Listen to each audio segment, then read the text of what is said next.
Welcome to the REeBroker Group virtual realtor training opportunity for July 2022. I'm Kathy Marcos, the Director of Operations, and we bring you these webinars to help you keep in compliance with the DRE and the company guidelines.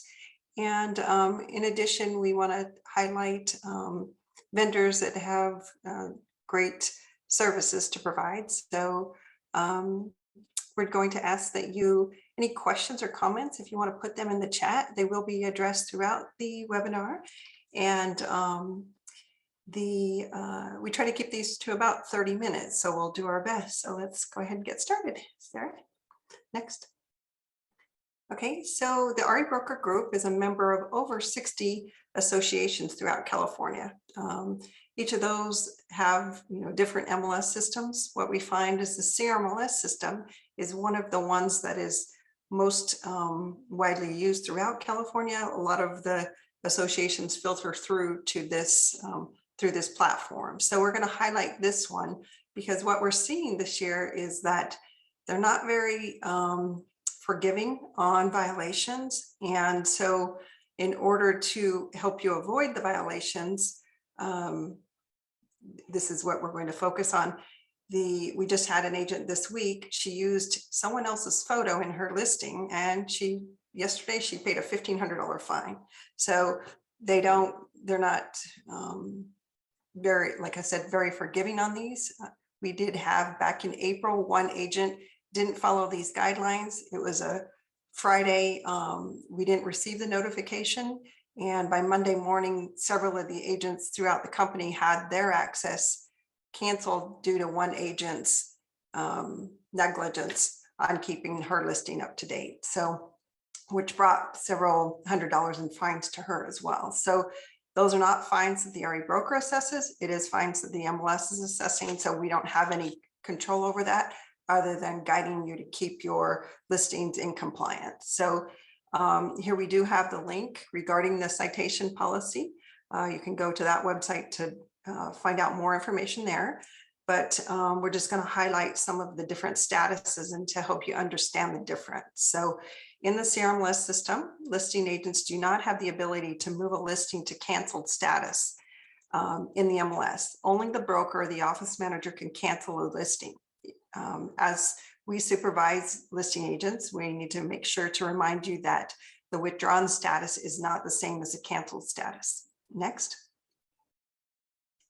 Okay, so withdrawn in the CRMLS system is for like 30 days. Okay, so if it's like, say your seller finds out that they have termite damage, they want to take the property off the market, that would be a reason for withdrawn status. That's when you have a valid listing contract in effect.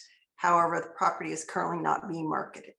Okay, when you go in to change your status to cancel, that's the only thing that you're going to see. So what you have to do is you have to notify the broker by making sure that your file on our system is up to date, all documents signed up to that date. And if it is being canceled, the cancellation has to be signed by all sellers and uploaded to our system. Then the broker will go in and cancel that listing for you. It does help to mention in the notes that you don't only have withdrawn status. So the broker, there's only a 2-day time limit from the time the listing cancellation is signed from when the broker has the ability to cancel the listing without a penalty. So say if you're giving it to him at the 46th, 47th hour, and you're missing something, you're going to incur a penalty, and the company doesn't absorb that penalty. You as a listing agent would have to. So you don't want to get those penalties. So make sure you're submitting your documentation and you're changing your status to request to cancel. Okay. Then if you do, your listing's about to expire, the system MLS will actually make the listing go expired. So then what you have to do if you want to keep it active is you need an MT form, which is CAR form MT, modification of terms, to change the date. That document has to be executed prior to the listing expiration. if you let the listing expire, then you have to do a whole new listing agreement, whole new file in our system, whole new MLS posting. So if you know you're going to extend the listing, don't let it expire. Next. Okay, so 10.3, this particular one, we've had sellers call us and say, hey, I've signed the cancellation and I'm still getting calls regarding this listing. So if the broker has to step in, then there can be a penalty there. So make sure that you are keeping those listings up to date. So the next one is 10.4, report cancellation of pending sale. The listing broker shall report to the MLS within 2 business days the cancellation of any pending sale, and the listing shall be reinstated immediately as long as there's a valid listing. So on this particular one, it mentions broker. You do have the ability to change it from pending to active. And in our system, you can't combine files. So we need one file for the listing, and if the pending sale that is canceling, you need to create a whole new file. We do have the ability to copy the file, but the documents do need to be transferred over.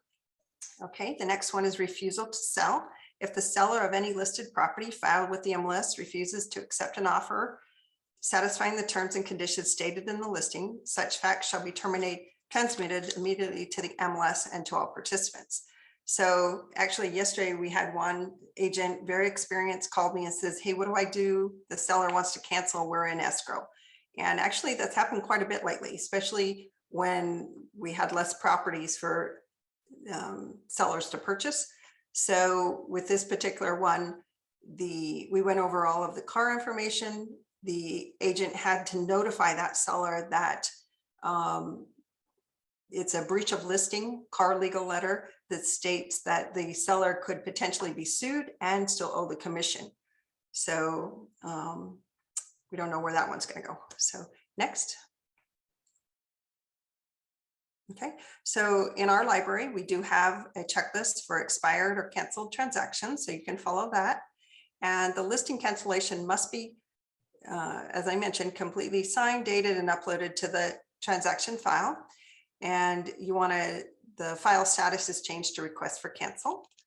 The cancellation process must be completed within 1 business day of receiving the signed cancellation. This will allow the broker to cancel the listing with the allotted 2 business day MLS requirement. And as mentioned, any penalties assessed by the AOR MLS are the responsibility of the agent. They do give you an ability to have your fine reviewed, but it's been a long time since we've seen a fine waived. So next.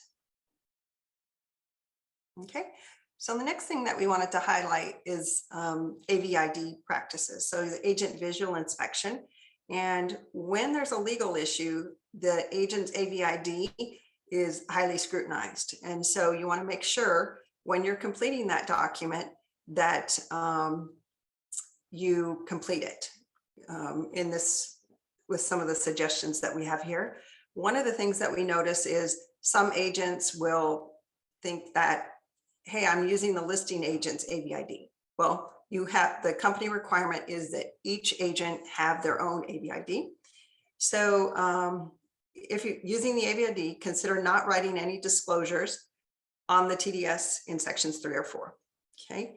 And when the agent does not find anything of concern in the room, consider writing nothing noted rather than okay or nothing wrong in the appropriate AVID section.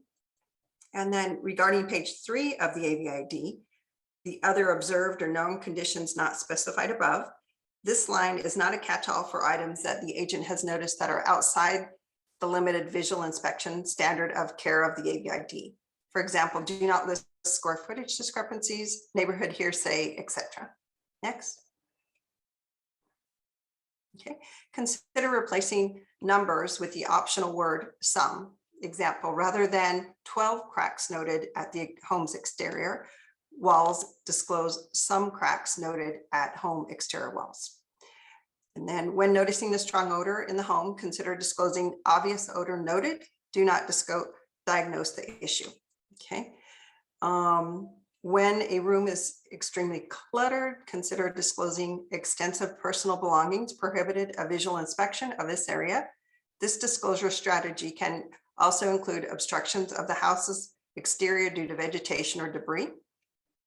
And when completing a disclosure form, the TDS or AVID, etc., agents should refrain from using adjectives like 3 large cracks. Setting cracks noted above fireplace becomes cracks noted above fireplace. Okay, so just make your comments generic. Okay, and then note that the seller should, so this is on the SPQ and TDS, the seller should complete the form, not the agent. And the agent disclosure should be in the TDS section 3 or 4, and if in the line with the office policy or the AVID, not on the SPQ. Okay. Keep in mind that the word visual in the TDS might be interpreted as sensory perception. So you can, if there's a lot of cars in the area, a lot of traffic, you can note that. That's actually a good thing. An excellent question to ask sellers when they are completing their portion of the transfer disclosure statement is, what do you think the neighbors will tell your buyers about this property? Okay, next. Okay, so this is regarding advertising practices. Great caution should be used regarding content on social media websites, as well as in blogging and podcasts. Keep in mind that any comments you post on social media regarding a property, a client, another agent, area crime statistics, opinion on pricing, etc., may fall under the concept of no reasonable expectation of privacy. A good test before posting on social media is to ask, how would this comment look on display in a courtroom? Okay. Do not use superlative words such as totally, completely, total, thoroughly, etc. in either disclosure or real estate advertising. Substitute them with generic words such as beautiful, wonderful, amazing. Next. Okay, so Sarah, you'd like to take over this part? Yes. Okay, so we're going to talk about some legal practices, best case scenario, that kind of thing. So the first week after a buyer complains post-close about a property condition issue is a critical time for risk management efforts. This will be the time frame that you're most likely to receive responses from the sellers, the original homeowners, that you can provide specific timelines for follow-up efforts, things like that. We find it very difficult when it's 2-3 months down the road and we're trying to, follow up with timeframes within the contract, that the sellers are less and less responsive the further away from close of escrow the issues or the complaints come up. So what's really important too is that when complaints come in from buyers, that you are documenting everything. We want you to document emails, text messages, phone calls, things like that should all be, all different correspondence should be saved. What's really great is your file on our system will store all of that information. You can TID it, all emails and text messages can be forwarded and saved within our transaction system. So 2 fundamental principles of disclosure. The only buyers who sue are surprise buyers. So during their limited visual inspections, agents should ask, will the buyers be negatively surprised about this property condition? If you answer yes to that question, you should disclose it. Point it out, don't figure it out.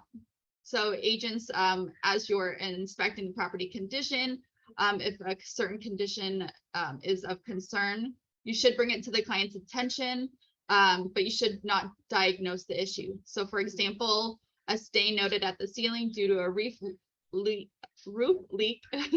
simply becomes a stain noted at the ceiling because you don't know why that stain is there. You're just assuming, and we don't want that. So items such as what you put on the disclosure, the buyer's complaints, things like that could end up at mediation. CAR just did a webinar on mediation of the RPA and the common disputes and things like that. So we're just going to touch base on a couple of things that they mentioned. The most common current disputes are usually over failure to disclose. So we're talking about contingencies. The contingencies aren't removed.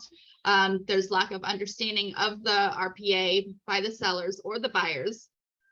And for the buyers, assuming that if they don't cancel or remove their contingencies, that they can tie up the property while they perform their inspections that they want. However, most things go to mediation because you have to follow the contract. The contingency should be removed on time. The inspection period is a certain number of days negotiated at the beginning, and so therefore everything should be done during that time frame. Some other things that we are seeing, deferment of maintenance requests and consequences that are not readily observable. Certain things that we have seen in the past are foundation issues, things like that, that the sellers may not have known about the property, but the buyers didn't do an inspection for. Other things that we've seen construction related are unpermitted work that's not done up to code, and defective work. So in mediation, there are some obstacles when it comes to settlement. And so these are some of the big obstacles that CAR has seen. So lack of site inspection by defendants' attorneys, so not completing reports, buyers' failure to compare disclosures and reports against the claims, so big red flags, things like that. And emotions are another big obstacle when it comes to settlement, because both sides think they're right and have their own emotions behind why they think they're right. So deposit disclosure obstacles. So sellers being oversold on the EMD. We see this sometimes. This is why we tell our agents never to promise the seller that they can receive the EMD due to certain conditions not followed through by the buyers, because as sometimes when you go to mediation, the sellers are, being oversold that they should require, like they should get the full EMD back. So also lack of knowledge of the civil code, California Civil Code Section 1675, which governs certain standards for liquidated damages provisions. So also expecting more or less depending on the liquidated damages. They assume 3% because that's what's stated, but that's not always the case. And also the mentality of, I will just take you to court. So when you go into mediation, it's best to really tell your clients that you're going in with the negotiation kind of tactic. You want that kind of mindset to settle. Biggest obstacle we see is that they don't want to settle. They want whatever they are demanding without negotiating back and forth. They just think, oh, if mediation doesn't work, we'll just go to court. So how long is mediation, you might ask? It really just depends on the issues that are being resolved, that are being presented, the complexity of the legal issue, the factual complexity. Are the facts black and white? Was it done in writing? Is it gray area? Are the versions of the two parties very, split? Are they not the same at all? Things like that. What also depends on the parties, the sophistication and the experience of the parties. Have they been in business long enough? Did they document, the AVID well? Did they diagnose things when they shouldn't have? Things like that. And then also the existence of emotional elements beyond just the facts. So really we see if the parties are very emotional, it could take a lot longer. Very good. Thank you, Sarah. That was very informative. So there's a couple things that I want to add. CAR does have the buyer and sellers. RPA, it's a full understanding that you can purchase for your clients. So that's there in CAR forms. And then in our library, we do have some extensive information regarding EMD disputes, mediation, arbitration, because this has been very common. And then the other thing is Sarah had talked about like reports. One thing to caution is to be cautious of is, say a seller offers a report to the buyer and the buyer is taking that information. Say it's a home inspection and the buyer's like, well, I have one, I don't need to do my own. They really want to, they should reach out to that company that issued that report, because say there was some issue with that became a legal issue down the road, that buyer may not be protected by that report because they didn't purchase it. So a lot of companies have that in their disclosure wording, that it's only for the party that purchased it. Okay. And then next thing I wanted to say is congratulations to Paige. Paige is now taken over our recruiting department and she's going to provide you some information. Go ahead, Paige. Yeah, thank you so much for the introduction. Hi, everybody. Glad to see everybody who was able to make it today to the webinar. Thank you so much for coming. So as Kathy said, I wanted to reintroduce myself to everyone as your agent advocate who will be helping new agents join the REeBroker group. And that being said, I wanted to highlight our bonus for recruiting program in case you weren't aware of this tool that all of our REeBroker group agents have available to them. When you invite a colleague to join REeBroker group, we will pay you $100 every time one of your invited agents closes a qualified transaction. So you can add a passive income stream to your real estate business by recruiting friends and family to join us. All you have to do is send your friend your personal link to apply, and you'll automatically be listed as their referral to the company. So I want to show you exactly where you can find that. So I'm going to share my screen. All right, so this is your agent homepage. So this is what you should see when you log into our website. And on the left-hand side over here, it says My Recruits. You're gonna click on this link and it will take you to the My Recruits page where you can find your unique recruiting link. You can copy it from here as well. And then of course we have this text here that you can copy and paste. That's kind of a quick, easy way to share it. You can also copy this text here. And you can also share this directly onto Facebook or Twitter or in your email. Near the bottom of the page, you're going to see a list of your recruits and how much you have made from their closings. So you're able to keep track of that as well. And then if you see right here about the middle, it says information to share about the company. When you click on that link, it's going to take you to this landing page. So you can actually share this link directly with your friends, your colleagues, and show them more information about our company. We actually also have a PowerPoint presentation on this page. So there's so much information that you could share about the company. The presentation is here as well if they really need more information. And then of course, if you go back to the My Recruits page, and click right up here where it says marketing material, you'll actually find referral email templates. So again, more ways to share about REeBroker group because your referral is going to go a long way. If you love the company, they're sure to love it too. So you should definitely share that with them. And let's return to the PowerPoint presentation. And then if we can go to the next slide, please. And so our landing page that I just shared is actually going to be upgrading soon. And it's going to include a profit sharing calculator so that you'll be able to see exactly how much you can make from taking advantage of this tool. So please reach out to me if you have any questions, and I would be more than happy to help you. My contact information has changed. But if you reach out to me using my old phone number or my old email address, I'm still going to get it. I will still reach back out to you. So don't worry about that. Yeah, looking forward to hearing from all of you guys. Thank you, Paige. Excellent information. All right, next we have our guest speaker, which is Heath Craig with Salecore. Take it away, Heath. All right, great. Well, thank you, everybody. I want to introduce you to Salecore. If you want to go to the next screen.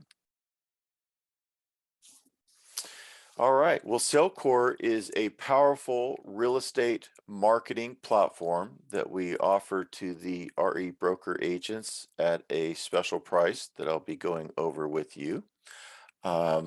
that starts with a powerful interactive map search website that is completely customizable for you, that is integrated with your actual multiple listing service. It also has a powerful CRM, customer relationship management system, that is integrated with the website and tracks all of your customer activity. All right, I want to go to the next screen. This is a website example homepage of Jasmine Jones' website. We have multiple design options for you to choose from. We do build these websites for you free of charge. There is no setup fee as an advantage of the REeBroker group. And we have multiple pages as well for you to select from. We have all these sites are integrated directly with your multiple listing service as well. We have a full design team in-house that can also do customization, semi-customs, or custom websites for you as well. Custom content pages, landing pages, anything that you want designed. Once you'll see that there is the property search right on the front of Jasmine's site. So your clients can actually search any area that they want of that specific MLS. So let's go ahead and go to the next screen. And if you clicked on the search, you'll see that there is a pop-up here asking your clients to register on your website. It will ask them for their name, email address, create a password, and a phone number. When they click on register on the website, it will then create them their own account on your website. All right, where they can now search all of the homes in that MLS right on your website in real time. This is a great way for you to generate more clients, more referrals, and more repeat business. Because once your client actually registers on this website, it is going to then allow them to search all the homes, but it will automatically also start emailing them new listings that come on the market based upon their search criteria. It will also give you the ability to set them up for listing alerts by text. And that is something that I really want you to stress to start moving your business towards, is getting your clients text listings alerts on a daily basis. Two things. There's a 99.8% read ratio on listing alerts by text versus a read ratio of around 35% on an email. So this instantly gets every day you in front of your clients and your contact information. Let's go to the next page. Once you register, you'll see that they can actually start seeing all the properties on the site. They can save the properties into their account. Once they save them, this automatically will send you an update from the Salecore CRM. Let's go to the next page. This is the detail page. So every single listing in the MLS is on your website, along with a built-in lead form and your contact information right on the right-hand side. So if they fill this out, it goes right into your CRM and it texts you instantly that they want to go and see this property. It also has your phone number and everything.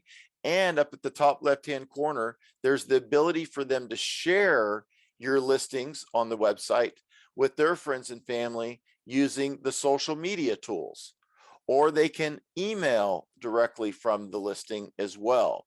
Now think of this.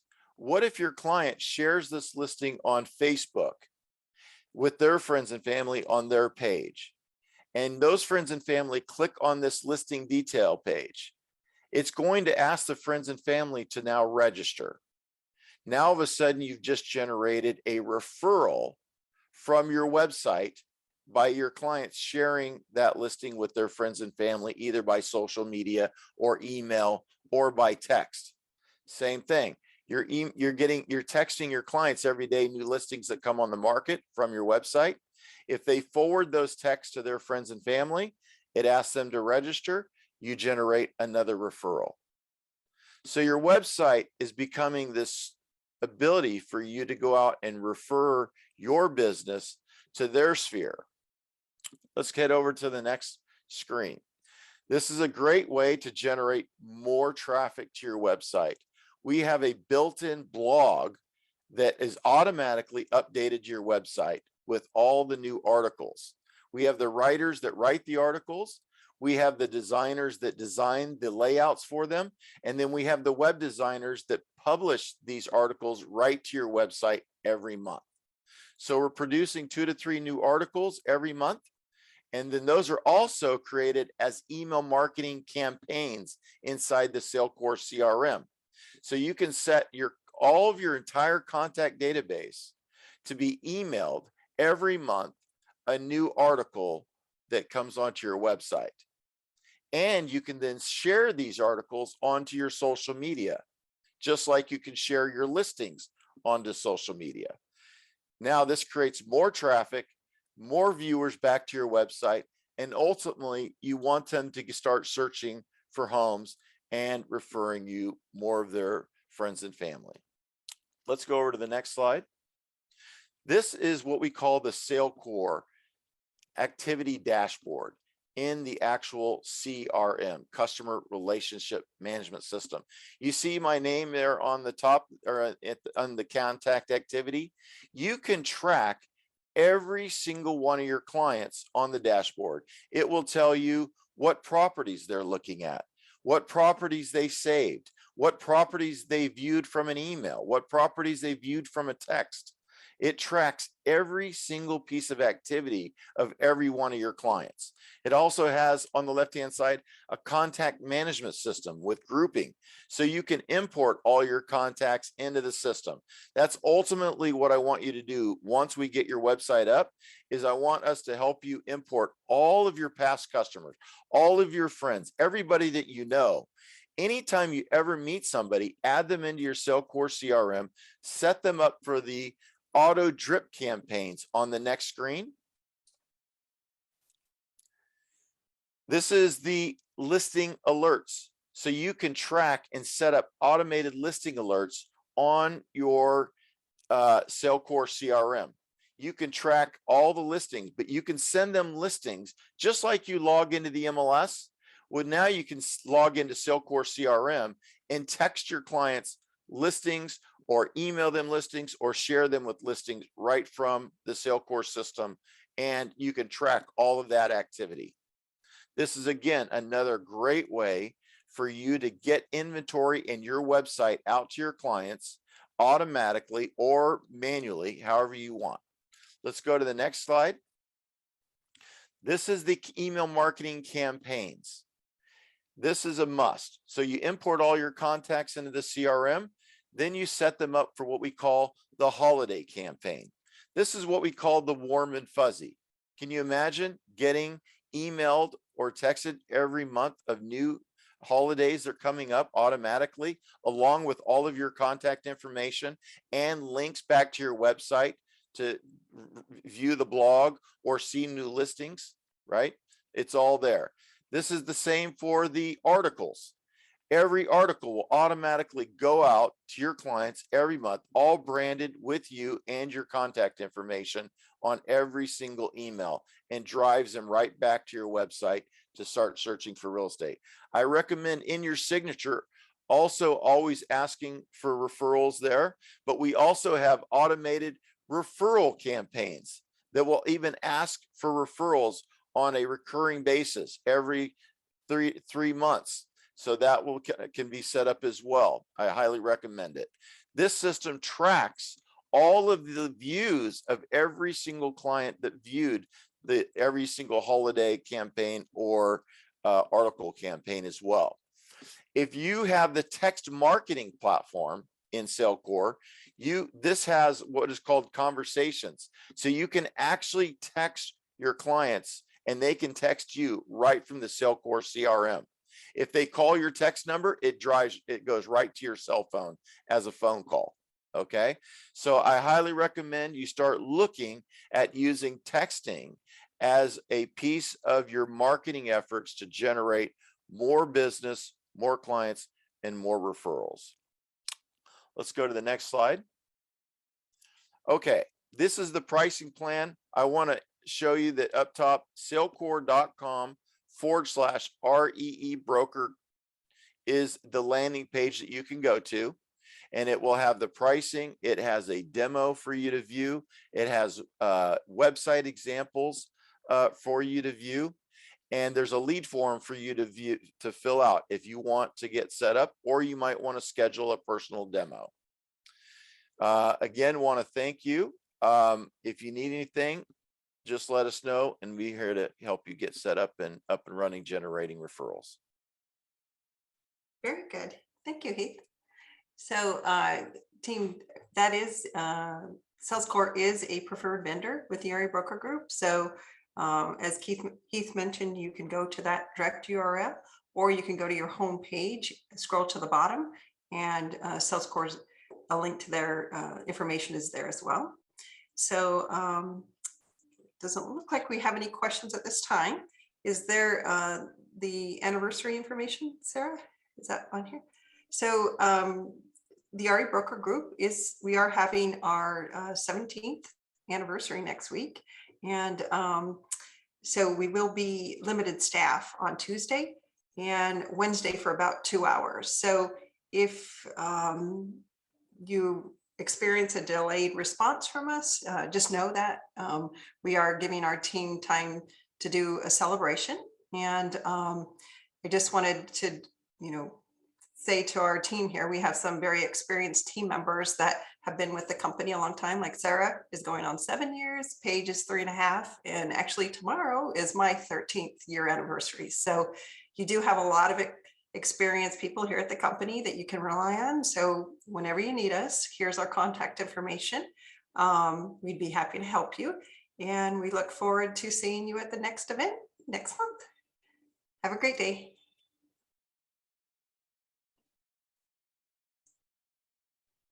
Sorry, we did have one question. Are you making? Oh, yes, we do have, we are recording this video, and it will be up on our YouTube page as well as the Marketing Hub section of your agent website.